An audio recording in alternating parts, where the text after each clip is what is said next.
आज के इस वीडियो में हम इलेक्ट्रिशियन या लाइनमैन या जितने भी टेक्निकल हेल्पर के एग्ज़ाम होते हैं उसमें ट्रांसफार्मर से संबंधित जो भी प्रश्न आते हैं उनके बारे में जानेंगे, क्योंकि ट्रांसफार्मर से रिलेटेड 5 या 6 प्रश्न आपको निश्चित रूप से परीक्षा में मिलने वाले हैं। तो उनमें सबसे पहले जो ट्रांसफार्मर से रिलेटेड पूछा जाता है वो है ट्रांसफार्मर का सिद्धांत, कि ट्रांसफार्मर किस सिद्धांत पे कार्य करता है। तो उसका सीधा सा जवाब है म्यूचुअल इंडक्शन, या फिर इसको हिंदी में अन्योन्य प्रेरण भी बोलते हैं। म्यूचुअल इंडक्शन या अन्योन्य प्रेरण, दोनों में से आप किसी पे भी टिक कर सकते हैं यदि दोनों ऑप्शन आए। ये इसको परस्पर प्रेरण भी बोलते हैं। तो ये अन्योन्य प्रेरण के सिद्धांत पे ट्रांसफार्मर कार्य करता है। ये बहुत ही इम्पोर्टेंट प्रश्न है, इंग्लिश में इसे म्यूचुअल इंडक्शन कहते हैं। इसके बाद जो नेक्स्ट जो ट्रांसफार्मर से रिलेटेड क्वेश्चन है पूछा जाता है कि भंवर धारा हानि को कम करने के लिए ट्रांसफार्मर में क्या यूज़ करते हैं। एक्चुअली जो ट्रांसफार्मर की जो कोर रहती है वो एक सॉलिड लोहे की नहीं बनी होती है, वो स्टैंपिंग्स या पत्तियों को वापस जमा के बनाई जाती है। जैसा कि आप इस चित्र में देखेंगे अब कि ये ट्रांसफार्मर की कोर है। इस जो ये सॉलिड ना होके एक सॉलिड लोहे की या स्टील की नहीं होती, इसमें ये पत्तियां होती हैं, स्टील की स्टैंपिंग्स बोलते हैं, सिलिकॉन स्टैंपिंग्स। इसको आपस में जमाया जाता है। ऐसा इसलिए किया जाता है कि जब भी इंडक्शन होता है तो करंट फ्लो होता है, तो इसकी मोटाई बढ़ जाएगी तो लॉस ज़्यादा होगा, इसलिए पतली पतली पत्तियों को आपस में जमाया जाता है। ये देख रहे हैं ऐसी पत्तियाँ, इनको आपस में जमा के एक सॉलिड कोर बनाई जाती है। इसलिए केवल भंवर धारा हानि कम करने के लिए या इसको एडी करंट लॉस भी को भी कम करने के लिए। यह आता है कि भंवर धारा कम करने के लिए क्या यूज़ करते हैं, या फिर स्टैंपिंग्स क्यों लगाई जाती हैं, या फिर ये पूछ लेगा किसकी बनी होती हैं वो स्टैंपिंग, सिलिकॉन की बनी होती हैं। तो ये एडी करंट लॉस को कम करने के लिए या भंवर धारा हानि को कम करने के लिए ट्रांसफार्मर में इस कोर को स्टैंपिंग से मिला के बनाया जाता है। बहुत ही इंपॉर्टेंट है, निश्चित रूप से कई बार इसमें प्रश्न पूछे गए हैं।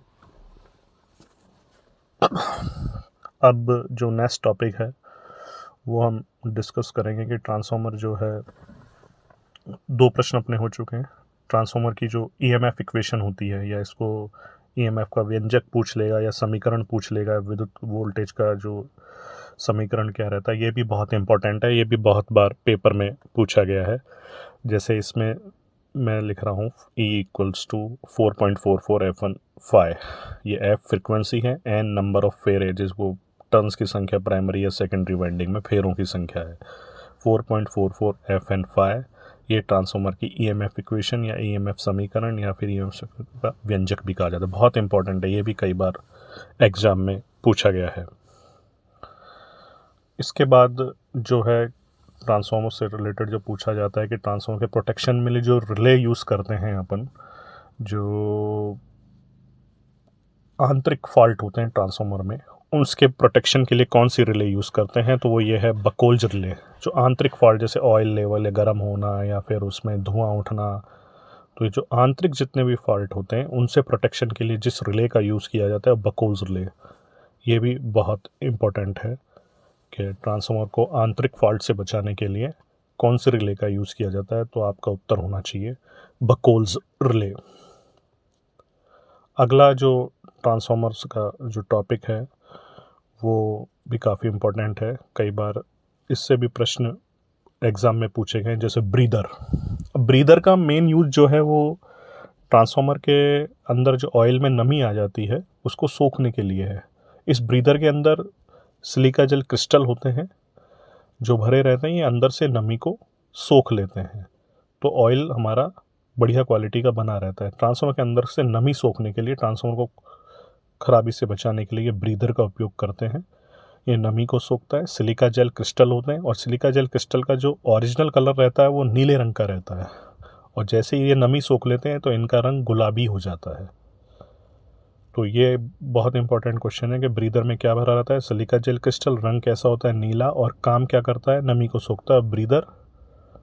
ये बहुत ही इंपॉर्टेंट है। इससे रिलेटेड भी कई बार इंटरव्यू या फिर एग्ज़ाम में क्वेश्चन कई बार आता है।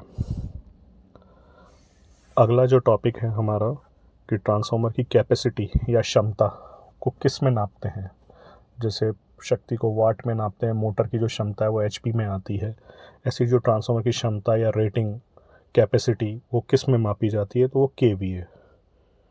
ये भी इम्पोर्टेंट क्वेश्चन है, कई बार एग्जाम्स में पूछा गया है कि ट्रांसफार्मर की क्षमता को किस में नापा जाता है, तो आपका उत्तर होना चाहिए KVA। अगला जो क्वेश्चन है वो यदि न्यूमेरिकल आता है, कुछ संख्यावाची प्रश्न आते हैं कि आपको ये प्राइमरी साइड वोल्टेज देगा, सेकेंडरी वोल्टेज देगा, प्राथमिक और द्वितीयक वाइंडिंग में फेरे देगा, तो आपसे इन चारों में से एक चीज़ नहीं देगा और उसको बारे में पूछेगा। जैसे इसमें V2 मान लो प्राइमरी वोल्टेज 100 है, सेकेंडरी वोल्टेज पूछ रहा है और प्राइमरी फेरे 10 हैं, सेकेंडरी फेरे 20 हैं, तो आपसे V2 निकलवाएगा। आपको इन चारों ये फॉर्मूला याद रखना, चारों में से 3 चीज़ मिलेंगी और चौथी चीज़ वो आपसे निकलवाएगा। तो V2 हो जाएगा 100 को 20 से गुणा कर देंगे और डिवाइड बाई 10, तो ये होता है आपका 200 वोल्ट सेकेंडरी वोल्टेज। ध्यान रखें, ये बहुत ही इम्पोर्टेंट फॉर्मूला है, इससे रिलेटेड भी प्रश्न आएंगे। आपको 3 चीज़ दी हुई मिलेंगी उसमें, या तो V1 V2 या N1 दे देगा तो N2 पूछ लेगा। इनसे रिलेटेड ही बहुत सी बार क्वेश्चन एग्ज़ाम में आता है। V1 divide by V2 equal to, ये फॉर्मूला अपने को याद रखना है। इसमें 3 चीज़ आपको प्रश्न में दी हुई मिलेंगी, चौथी आपसे निकलवाएगा, बहुत ही इम्पोर्टेंट है। इस तरह ये हमारे ट्रांसफार्मर के कुछ प्रश्न हैं जो ये यहीं ख़त्म होते हैं, और अगले वीडियो में हम और भी क्वेश्चन बनाएंगे।